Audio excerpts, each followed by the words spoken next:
Hello மக்களே, நம்ம இதுவரைக்கும் கேட்டது ராமாயணம். ஆனால் இன்னைக்கு நம்ம பார்க்க போகிறது ராவண காவியம். நம்ம எல்லாருக்கும் ராவணனை ஒரு அரக்கனாக தான் தெரியும். ஆனால் தான் பொண்டாட்டிக்காக உலகத்தையே எதிர்த்த ராமனை விட தன் தங்கச்சியோட மானத்துக்காக ஒரு பேரரசையே அழிச்ச ராவணன் பெரியவன் சொன்னால் ஏற்றுக்குவீங்களா? தன் பொண்டாட்டியை சந்தேகப்பட்டு நெருப்பில் தள்ளின ஒருத்தர் கடவுள்னா, ஒரு பெண்ணோட அனுமதி இல்லாமல் அவளை தொடக்கூட மாட்டேன்னு ஒரு வருஷம் அசோகவனத்தில் காத்துட்டு இருந்த ராவணன் யாரு? வில்லன்னு முத்திர குத்தப்பட்ட ஒரு மாவீரனோட பார்வையில் பார்த்தா ராமாயணமே தலைகீழ தான் மாறும் மக்களே. ராவணன் ஏன் ஒரு real gentleman and ultimate king அப்படின்றதுக்கு என்கிட்ட 10 ஸ்ட்ராங்கான பாயிண்ட்ஸ் இருக்குது. அது மட்டும் இல்லாமல் கடைசியாக ஒரு போனஸ் பாயிண்ட் இருக்குது. அது உங்கள் மனசாட்சியை அப்படியே உலுக்கிறோம். ஸ்கிப் பண்ணாமல் பாருங்கள். Let's decode Ravana. நான் உங்கள் Raja. Welcome to history mystery. First point என்னன்னா, ராவணன் ஏன் சீதையை தூக்குனார்னு கேட்டால் எல்லாருமே ராமன் மேலே இருக்கிற கோபம்னு சொல்லுவாங்க. ஆனால் உண்மையிலே அங்கே நடந்தது ஒரு பிரதர்ஸ் ரிவெஞ்சுன்னு சொன்ன நம்புவீங்களா? அதுக்கு முன்னாடி ராவணனோட தங்கை சூர்பனகைக்கு என்னாச்சுன்னு தெரிஞ்சுக்கணும். சரி, யார் இந்த சூர்பனகை? ராவணனோட செல்ல தங்கை தான் இந்த சூர்பனகை. தண்டகாரண்ய காட்டில் ராமனை பார்த்த சூர்பனகை அவர் அழகை ரசித்து அவர் மேலே ஆசைப்படுறாங்க. ஆனால் ராமன் அவருக்கு ஆல்ரெடி கல்யாணம் ஆயிடுச்சுன்னு சொல்லியுமே சூர்பனகை விடாமல் வற்புறுத்துறாங்க. இந்த இடத்துல ஒரு பெண்ணோட ஆசை தப்பா இருக்கலாம், ஆனா அதுக்கு கொடுக்கப்பட்ட தண்டனை தான் ரொம்ப கொடூரமானது. ராமனுக்கும் சூர்பனகைக்கும் வாக்குவாதம் அதிகமாகுது. அங்க வந்த லட்சுமணன் ஒரு பொண்ணுன்னு கூட பார்க்காம அவரோட கத்தியால சூர்பனகையோட மூக்கையும் காதையும் அறுத்துட்டாரு. யோசிச்சு பாருங்க மக்களே, அன்னைக்கு இருந்த போர் தர்மப்படி ஒரு பெண்ணை ஆயுதத்தால தாக்குறதே தப்பு. அதுலயும் ஒரு பெண்ணோட முகத்தை சிதைக்குங்கிறது அவளோட உயிரை எடுக்கிறத விட பெரிய கொடுமை. சூர்பனகையோட மூக்கு அறுக்கப்பட்டு ரத்தமும் சதையுமா கதறிட்டு போய் ராவணன் முன்னாடி அவங்க நிற்கிறாங்க. ஒரு அண்ணனா ராவனுக்கு அந்த நிமிஷம் ரத்தம் கொதிச்சிருக்கும்ல. என் தங்க மூக்கு அறுக்கிற அளவுக்கு உனக்கு எவ்வளவு தைரியம்னு அவர் ஆக்ரோஷமானாரு. தன் தங்கையோட முகத்துல ரத்தத்தை பார்த்த ராவணன், உனக்கு உன் மனைவி எவ்வளவு முக்கியமோ அவளை பிரிச்சு உன்னை அளவைக்கிறேன்னு எடுத்த முடிவோட வெளிப்பாடு தான் இந்த சீதை கடத்தல். ராவணன் நினைச்சிருந்தா லட்சுமணனை அங்கேயே கொண்டு இருக்கலாம். ஆனால் ஒரு பொண்ணுக்கு நடந்த அவமானத்துக்கு ஒரு பெண்ணை கடத்துறது மூலமாக தான் ராமனுக்கும் லட்சுமணனுக்கும் சரியான வழியை கொடுக்க முடியும் அப்படின்ட்டு அவர் முடிவு பண்ணார். இது வெறும் கடத்தல் இல்லை மக்களே, இது ஒரு அண்ணனா ராவணன் எடுத்த பழிவாங்கல். ஐ ஃபார் அன் ஐ. உலகமே என்ன அரக்கன்னு சொன்னாலும் பரவாயில்ல, என் தங்கச்சி கண்ணீருக்கு பதிலாக அயோத்தி வம்சத்தையே கதற வைக்கிறேன்னு ராவணன் அந்த இடம் தான் மக்களே அவரை ஒரு ப்ரொடெக்டிவ் பிரதராக காட்டுது. அடுத்ததா செகண்ட் பாயிண்ட் என்ன அப்படின்னா, ராவணன் சீதையை கடத்தினாருன்னு நம்ம எல்லாருக்குமே தெரியும். ஆனால் அந்த கிடத்தலுக்கு பின்னாடி ராவணன் போட்ட ஒரு மாஸ்டர் பிளான் அண்ட் கிடத்தினதுக்கு அப்புறம் அவர் நடந்துகிட்ட விதம், இதை கேட்டிங்கன்னா மிரண்டு போயிடுவீங்க மக்களே. ராமனும் லட்சுமணனும் சீதைக்கு பாதுகாப்பாக இருக்கிற வரைக்குமே அவங்கள நெருங்க முடியாது அப்படின்றது ராவணனுக்கு நல்லாவே தெரியும். அதனால மாரிசன்ற அசுரனை ஒரு அழகான தங்கமானா மாற்றி அனுப்புனாரு. அந்த மானை பிடிக்க ராமனும் லட்சுமணனும் சீதையை விட்டு தூரமாக போகிறாங்க. லட்சுமணனோட ஒரு ரேகை கோடையுமே போட்டு போகிறாங்க, இதை தாண்டி நீங்கள் வெளியே வரக்கூடாதுன்னு. இந்த இடத்துல ஒரு ஹை லெவல் பிரெயின் யூஸ் பண்ணி எதிரியை திசை திருப்பி தான் ராவணன் உள்ளே வராரு. நேரடியாக போர் வீரனாக வந்து கடத்தாம ஒரு சாமியார் விஷயத்தில் வர்றாரு. ஏன் தெரியுமா? ஒரு பெண்ணை மிரட்டி தூக்கக்கூடாது, அவங்களே முன் வந்து உதவி செய்கிற இடத்துல தான் அவங்கள அணுகணும்னு ஒரு ராஜதந்திரம் பண்ணார். சீதை அந்த லட்சுமண ரேகையை தாண்டி வெளியே வந்த அந்த நிமிஷம் ராவணன் அவங்கள கடத்தினாரு. இங்கே தான் மக்களே ஒரு பெரிய ட்விஸ்ட்டு. அதாவது சீதையை தன் ராஜ்யத்துக்கு கொண்டு வந்த ராவணன் அவங்கள தன்னோட அந்தப்புறத்துக்கோ இல்லை ஜெயிலையோ பூட்டி வைக்கல. ஒரு மகாராணி மாதிரி இயற்கையான சூழல் இருக்கிற அசோகவனத்தில் தான் வச்சாரு. அது மட்டும் இல்லை, ஆண்களை கூட காவலுக்கு வைக்காம முழுக்க முழுக்க பெண் காவலர்களை மட்டும்தான் வச்சாரு. ஒரு பெண்ணோட பிரைவசிக்கு அவர் கொடுத்த முக்கியத்துவம் அது. எல்லாத்துக்கும் மேல சீதை தன்னோட முழு கண்ட்ரோல்ல இருந்தாலுமே அவங்களோட அனுமதி இல்லாம ராவணன் அவங்களோட விரல் நுனிய கூட தொடல. நீயாவே மனசு மாதிரி வரணும்னு ஒரு வருஷம் டைம் கொடுத்தாரு. ஒரு அரக்கன்னு சொல்லப்படுற ஒருத்தர்கிட்ட இருந்த அந்த ஒழுக்கமும் கண்ணியமும் இன்னைக்கு இருக்கிற எத்தனையோ நல்லவன்கிட்ட கூட இல்லை அப்படின்றது தான் கசப்பான உண்மை. கடத்தினது என்னமோ தன் தங்கைக்காக எடுத்த ஒரு பழிவாங்கலா இருக்கலாம், ஆனால் ஒரு பெண்ணோட மானத்துக்கு பங்கம் வராமல் அவங்க சம்மதத்துக்காக காத்திருந்த அந்த இடத்துல ராவணன் ஒரு ரியல் ஜென்டில்மேன் தான். மூணாவது பாயிண்ட் என்னன்னா மக்களே, ராவணன்னாலே நம்ம எல்லாருக்குமே ஞாபகம் வர்றது அந்த 10 தலை தான், கரெக்டா? ஆனால் அது ஏதோ ஒரு விசித்திரமான உருவம்லாம் கிடையாது மக்களே. அது அவரோட அசுரத்தனமான அறிவோட குறியீடு. அதாவது 4 வேதங்கள் 6 சாஸ்திரங்கள், இந்த 10ஐயுமே அத்துப்படியாக கரைச்சி குடிச்சவர் தான் ராவணன். இந்த 10 விஷயத்துலையுமே அவர் ஒரு மாஸ்டர் அப்படின்றத குறிக்க தான் அவருக்கு அந்த 10 தலைகள் அப்படின்ற மாதிரி சொல்கிறாங்க. நம்ம இன்னைக்கு ஒரு டிகிரி முடிக்கவே திணறோம், ஆனால் ராவணன் அன்னைக்கே ஒட்டுமொத்த அறிவையும் தன் கண்ட்ரோலில் வச்சுருந்தாரு. ராவணன் அப்படின்றவர் ஒரு மிக சிறந்த சிவபக்தன் மட்டும் இல்லை மக்களே, ஒரு மகா கலைஞர். அவர் இயற்றிய சிவதாண்டவ ஸ்தோத்திரம் இன்னைக்கும் உலகத்திலேயே பவர்ஃபுல்லான மந்திரமா பார்க்கப்படுது. அவர் சாமவேதத்தில் நிபுணர். அவர் பாடுனா அந்த ஈசனே கைலாசத்துல இருந்து இறங்கி வந்துருவாராம். அந்த அளவுக்கு இசையாலையும் அறிவாலையும் கடவுளையே கட்டி போட்டவர் தான் ராவணன். இவ்வளவு பெரிய அறிவாளி ஒரு செயலை செய்கிறாரு அப்படின்னா அதுக்கு பின்னாடி கண்டிப்பாக ஒரு ஆழமான காரணம் இருக்கும் அப்படின்றது தான் அவர் தரப்பு மக்கள் இன்னைக்கும் நம்புகிறாங்க. அவர் ஏதோ தெரியாமல் தப்பு பண்ணுற ஆள்லாம் கிடையாது மக்களே. தான் செய்கிற ஒவ்வொரு காரியத்துக்கு பின்னாடியும் ஒரு பெரிய தர்மத்தை, அதாவது லாஜிக்கை வச்சுருந்தாரு. ராவணன் வெறும் கத்தியை வச்சு மட்டும் போர் புரியல, தன்னோட அறிவை வச்சும் உலகத்தை ஆண்டாரு. இசை, ஜோதிடம், மருத்துவம்னு அவர் தொடாத துறையே இல்லை. ஒரு பேரறிஞன் அநியாயமாக ஒரு பெண்ணை தூக்குவார்னு சொல்கிறத விட ஒரு பெரிய லட்சத்துக்காக தான் அவர் இந்த முடிவை எடுத்தாரு அப்படின்றது சொல்கிறது தான் மக்களே இங்கே நம்ம கவனிக்க வேண்டிய விஷயம். So Ravanan is a divine intellectual. 4வது பாயிண்டாக நம்ம எல்லாருக்குமே தெரியும், ராவணன் நாடு அப்படின்றது இப்போ இருக்கிற இலங்கை தாண்டு. ஒரு ராஜா ஜெயிச்சாரா இல்லையானுங்கிறது எப்படி தெரியும்? அவர் வச்சிருக்கிற படைபலத்தை வச்சா? இல்லவே இல்லை. அவர் நாட்டு மக்கள் எவ்வளவு சந்தோஷமாக இருக்காங்க அப்படின்றத வச்சு தான். அந்த விஷயத்தில் பார்த்தா ராவணன் ஒரு அல்டிமேட் சிஇஓ அப்படின்னு தான் சொல்லணும் மக்களே. ராவணனோட ஆட்சியில் இலங்கையில் வறுமை அப்படின்ற பேச்சுக்கே இடம் இல்லையா. தங்கமயமான இலங்கை அப்படின்னு சும்மாலாம் சொல்லலாம் மக்களே. அங்கே இருக்கிற சாமானிய மக்களோட வீடுகளில் கூட தங்கம் ஜொலிச்சதா வரலாறு சொல்லுது. இன்னைக்கு நாம் ஜிடிபி, பெர் கேபிட்டா இன்கம் அப்படின்னு என்னென்னவோ சொல்கிறோம். ஆனால் அன்னைக்கே ஒரு பிச்சைக்காரன் கூட இல்லாத நாடா இலங்கையை ராவணன் மாற்றி வச்சிருந்தாரு. ஒரு அரக்கர் குலத்தில் பிறந்தாலும் தேவர்களே பொறாமைப்படுற அளவுக்கு ஒரு சிஸ்டமேட்டிக்கான அரசாங்கத்தை நடத்தினாரு. விவசாயம், நீர்ப்பாசனம், வணிகம்னு எல்லாத்துலேயும் ஒரு தெளிவான பிளான் இருந்துச்சு.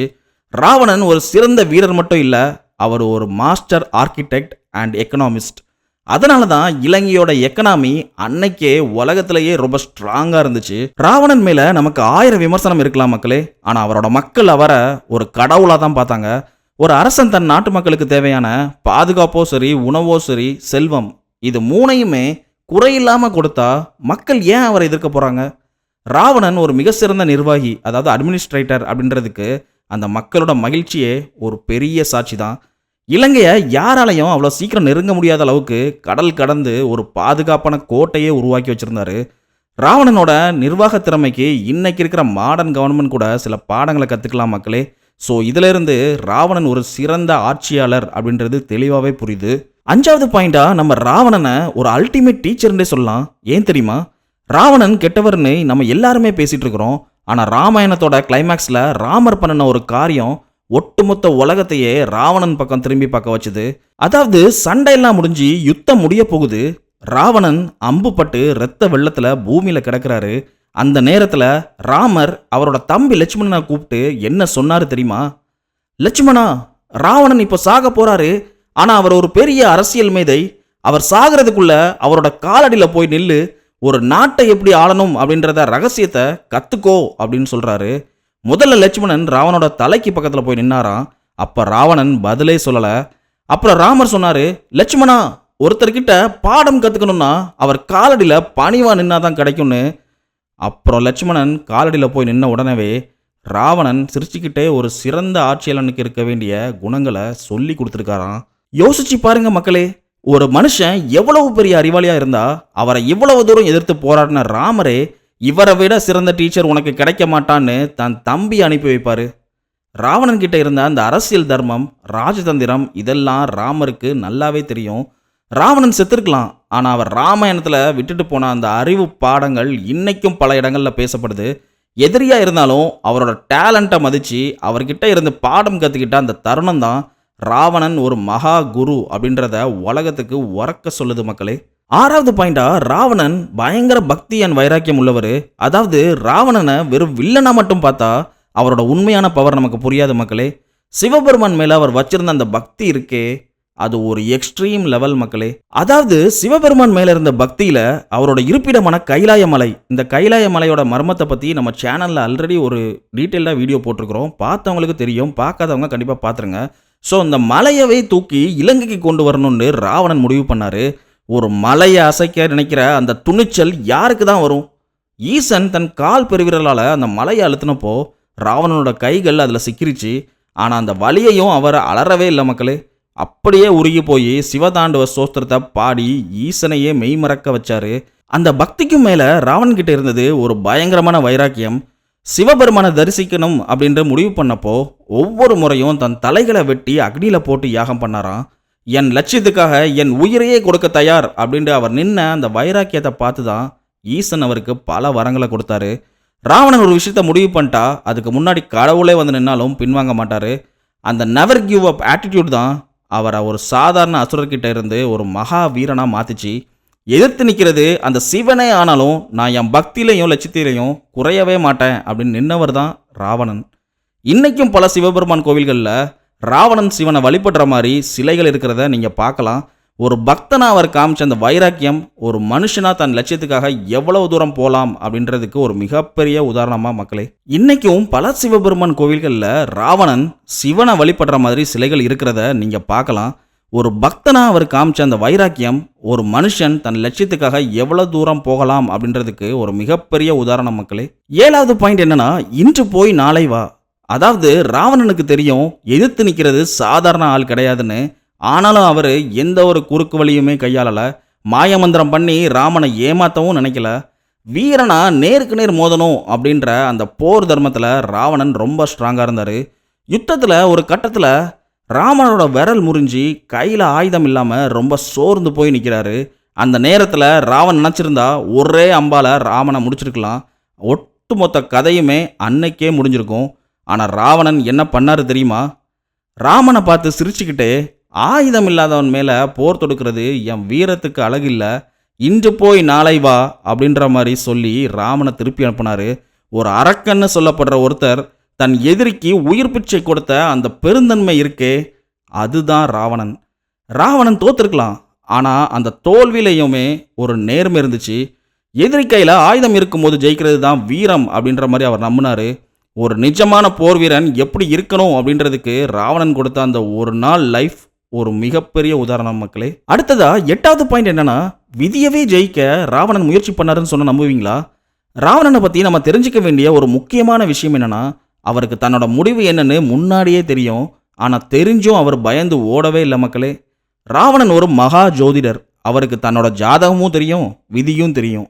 ராமன் கையால் தான் நமக்கு அழிவு அப்படின்றது அவருக்கு பல சந்தர்ப்பங்களில் புரிஞ்சுது.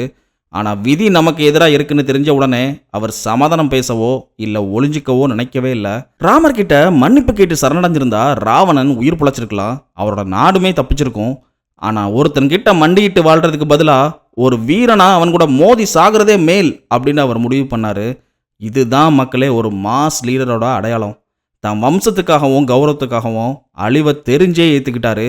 விதி அப்படின்றது எழுதி வைக்கப்பட்ட ஒன்று அப்படின்றது தெரிஞ்சுமே, என் உழைப்பாலும் வீரத்தாலும் அந்த விதியையே மாற்றுவேன் அப்படின்ற அவர் காட்டின அந்த ஆட்டிடியூட் தான் ராவணன். கடைசி மூச்சு இருக்கிற வரைக்குமே பின்வாங்காமல் எதிரிக்கு ஒரு செக் வச்சுட்டே சாவேன் அப்படின்ற மாதிரி நின்ன அந்த துணிச்சல் யாருக்கு வரும்? ஒரு சாதாரண மனுஷன் கஷ்டம் வரும்போது கடவுளை தேடுவான், கரெக்டா? ஆனால் ராவணன் கஷ்டமே கடவுள் மூலமாக வந்தாலும் அதை துணிஞ்சு எதிர்த்தாரு. மரணம் நிச்சயிக்கப்பட்ட ஒன்று அப்படின்னு தெரிஞ்சும் போர்க்களத்தில் ஒரு ராஜாவா ஒரு மாவீரனா வீரமரணம் அடைஞ்ச அந்த கெத்து தான் மக்களே இன்னைக்கும் ராவணனை ஒரு லெஜெண்டாக மாற்றி வச்சிருக்குது. மக்களே, ஆல்ரெடி ராவணன் ஒரு ஜென்டில்மன் வில்லன் அப்படின்றத செகண்ட் பாயிண்ட்ல பார்த்தோம். இப்போ 9th பாயிண்ட்ல என்ன பார்க்க போறோம்னா, இன்னைக்கு நாம பெண் உரிமை, அதாவது கன்சென்ட், அவங்களோட சம்மதம், இதை பற்றி எல்லாமே இப்போ தான் பேசிட்டு இருக்கிறோம். ஆனால் பல வருஷத்துக்கு முன்னாடியே ராவணன் இதை ரொம்ப தெளிவாக கடைபிடிச்சிருக்கிறாரு. யோசிச்சு பாருங்க மக்களே, ராவணன் ஒரு பேரரசன். அவன் நினச்சிருந்தா தன்னோட அதிகாரத்தை வச்சோ இல்லை மிரட்டியோ சீதையை பணிய வச்சிருக்க முடியும். இலங்கையில் அவர் வைக்கிறது தான் சட்டம். ஆனால் அவர் அப்படி பண்ணவே இல்லை. ஒரு பொண்ணை பலவந்தப்படுத்துறது வீரமே இல்லை அப்படின்னு அவர் நினச்சாரு. சீதையை கடத்திட்டு வந்து வச்சாலும் அவர் சொன்ன ஒரே விஷயம், நீயாவே விரும்பி வரணும். அவரோட விருப்பத்தை சீதை மேலே திணிக்காம அவங்க மனசு மாறுற வரைக்கும் காத்திருக்க தயாராக இருந்தார். ஒரு பெண்ணோட சம்மதம் இல்லாமல் அவளை தொடுறது ஒரு ராஜாவோட கௌரவத்துக்கு இழுக்கு அப்படின்ற மாதிரி ராவணன் நம்பினார். 1 வருஷம் டைம் கொடுத்தாரு. உன் விருப்பம் தான் எனக்கு முக்கியம்னு அவர் கொடுத்த அந்த ஸ்பேஸ் ராவணன் ஒரு மிக சிறந்த பண்பாளர் அப்படிங்கிறத காட்டுது. கத்தி முனையில் ஒரு பெண்ணை பணிய வைக்கிறது சுலபந்தான் மக்களே. ஆனால் அவளோட மனசை ஜெயிக்கணும் அப்படின்னு நினச்சது தான் ராவனோட தனித்துவம். கடத்தினது படிவாங்களுக்காக இருக்கலாம், ஆனால் ஒரு பெண்ணோட உணர்வுகளுக்கு அவர் கொடுத்த அந்த மரியாதை ராவணன் ஒரு டிக்னிஃபைட் கேரக்டராக நம்ம முன்னாடி நிறுத்துது மக்களே.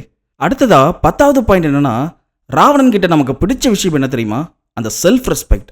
உலகமே அவருக்கு எதிராக நின்னாலும் ஒரு இடத்துல கூட அவர் தன் சுயமரியாதையை விட்டு கொடுக்கவே இல்லை. யார் முன்னாடியும் நான் தலை குனிய மாட்டேன், இதுதான் அவரோட பாலிசியே. இதை எல்லாரும் அகங்காரம் அப்படின்னு சொல்லுவாங்க. ஆனால் ஒரு அரசரோட பார்வையில் இது சுயமரியாதை.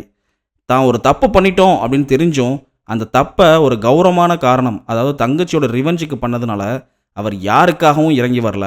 சாவு முன்னாடி வந்து நின்னாலும் என் கெத்தை விடமாட்டேன் அப்படின்னு நின்னவர் தான் ராவணன். ராவணன் வெறும் தனி மனுஷன் கிடையாது மக்களே, அவர் அசுரர் குலத்தோட அடையாளம். தான் ஒரு முறை மண்டிக்கிட்டா அது தன் ஒட்டுமொத்த குலத்துக்கே அவமானம் அப்படின்ற மாதிரி அவர் நினச்சாரு. அதனால தான் தன் தம்பி விபீஷனே வந்து ராமன் கிட்ட சரணடைஞ்சிரு அப்படின்னு சொன்னப்போ கூட மண்டியிட்டு வாழ்கிறத விட ஒரு வீரனா சாகிறதே எனக்கு பெருமை அப்படின்ட்டு தூக்கி எறிஞ்சாரு. நாம் ஒரு தப்பு பண்ணிட்டா உடனே மன்னிப்பு கேட்டு தப்பிச்சுக்க பார்ப்போம், கரெக்டாக? ஆனால் ராவணன் அப்படி இல்லை. நான் எடுத்த முடிவில் எனக்கு தெளிவு இருக்குது, அதுக்கான விளைவு சாவாக இருந்தாலும் நான் ஏற்றுக்கிறேன் அப்படின்ட்டு அந்த தியாகத்துக்கு தயாராக இருந்தார். தன் கௌரவத்துக்காக தன் உயிரை தியாகம் செஞ்சது சாதாரண விஷயம் இல்லை மக்களே. இன்றைக்கி நாம் சின்ன சின்ன விஷயத்துக்கெல்லாம் மற்றவங்க முன்னாடி வளைஞ்சு கொடுக்குறோம். ஆனால் ராவணன் ஒரு போரில் தோற்று போகிற நிலைமையிலையும் ஒரு ராஜாவாக தன் செல்ஃப் ரெஸ்பெக்டை தலைக்கு மேலே வச்சுருந்தாரு. அந்த ஒரு குணம் தான் அவரை ஒரு மாசான கேரக்டராக இன்னைக்கு வரைக்கும் வச்சுருக்குது. கடைசியாக முக்கியமான பாயிண்டான அந்த போனஸ் பாயிண்ட்டை பற்றி பார்க்கலாம். இவ்வளவு நேரம் நம்ம பார்த்ததை ஒரு பக்கம் வச்சுருங்க. ஆனால் இந்த ஒரு விஷயத்தை மட்டும் யோசிச்சு பாருங்கள் மக்களே, உங்கள் மனசாட்சியே ஒரு நிமிஷம் ஆடி போயிடும். சீதையை மீட்கணும்னு சொல்லி தான் ராமர் அவ்வளோ பெரிய யுத்தம் பண்ணார், கரெக்டாக? லட்சக்கணக்கான உயிர்கள் போச்சு. ஆனால் இலங்கையை ஜெயிச்சு சீதையை மீட்ட அடுத்த நிமிஷம் ராமர் என்ன சொன்னார் தெரியுமா? ஊர் உலகம் தப்பாக பேசும், நீ தூய்மையானவ அப்படின்னு நிரூபிக்க நெருப்பில் இறங்கு அப்படின்னு சொன்னார். இந்த இடத்துல ராவணன் கேட்குற கேள்வி ரொம்ப நியாயமானது மக்களே. என்ன அரக்கன்னு சொல்கிறீங்களே, நான் சீதையை கடத்திட்டு வந்தாலும் ஒரு வருஷமாக அவங்க விருப்பத்துக்காக காத்துட்டு இருந்தேன். அசோகவனத்தில் ஒரு மகாராணி மாதிரி தான் நான் நடத்தினேன். ஆனால் அவங்களுக்காகவே வாழ்கிறேன்னு சொன்ன ராமன் மீட்ட அடுத்த செகண்டே அவங்கள சந்தேகப்பட்டு நெருப்பில் தள்ளுறானே, இது எந்த ஊரில் நியாயம் அப்படின்ற மாதிரி கேட்குறாரு. ராமன் ஒரு ராஜாவாக இருக்கிறாரு, அதனால் ஊர்வாயை மூடணும் அப்படின்னு நினச்சது ஒரு தர்மமாக இருக்கலாம். ஆனால் ராவணன் என்ன சொல்கிறாரு தெரியுமா? ஊருக்காக பொண்டாட்டியை சந்தேகப்படுற ராமனை விட தன் தங்கச்சிக்கு நடந்த அவமானத்துக்காக ஊரையே எதிர்த்த அந்த ராவணன் எவ்வளவோ மேலே அப்படின்ற மாதிரி சொல்கிறாரு. ஒரு பெண்ணோட சம்மந்தத்துக்காக ஒரு வருஷம் காத்திருந்தவன் அரக்கனா? இல்லை, அக்னி பரீட்சை கொடுத்து ஜெயிச்சு வந்த அப்புறமும் யாரோ ஒருத்தன் சொன்னான்னு சொல்லி கர்ப்பிணியாக இருந்த சீதையை நடுக்காட்டில் கொண்டு போய் விட்டாரே ராமன், அவர் நல்லவரா? ஒரு பெண்ணை மீட்டதுக்கு அப்புறம் அவங்க மனசை இப்படி உடைக்கிறது தான் உங்கள் தர்மமானு ராவணன் கேட்குற கேள்வி இன்னைக்கும் பதில் இல்லாத ஒரு கேள்வியாக தான் இருக்குது மக்களே. பெண்ணை போற்றுவது தான் பண்பாடுனா என் தங்கைக்காக போரிட்ட நான் தான் பண்பாளன். பெண்ணை சந்தேகப்படுவது தான் தர்மம் அப்படின்னா அந்த தர்மம் எனக்கு தேவையே இல்லை. இதுதான் ராவணனோட அல்டிமேட் பாயிண்ட். ஸோ மக்களே, இப்போ சொல்லுங்க, ராவணன் உண்மையாகவே அரக்கனா இல்லை காலம் தப்பாக புரிஞ்சுக்கிட்ட ஒரு காவிய நாயகனா? ராமன் ஒரு அவதாரம்னா ராவணன் ஒரு மகா கலைஞன், மகா அறிஞன், அதைவிட முக்கியமாக மகா வீரன். ஒரு பெண்ணை மீட்டதுக்கு அப்புறம் அவங்க மேலே சந்தேகம் வர்றது தர்மமா? இல்லை ஒரு பெண்ணோட விருப்பத்துக்காக தன் உயிரையே விடுறது தர்மமா? பதிலை உங்ககிட்டே விட்டுடுறேன். ராவணனோட இந்த இன்னொரு பக்கம் உங்களை ஆச்சரியப்பட வச்சுருந்தா கமெண்ட்டில் சொல்லுங்கள். மறக்காமல் நம்ம சேனலை சப்ஸ்கிரைப் பண்ணுங்கள், அது எனக்கு இன்னும் மோட்டிவேஷன் கொடுக்கும். அண்ட் இந்த வீடியோ பிடிச்சுன்னா லைக் அண்ட் ஷேர் பண்ணுங்கள்.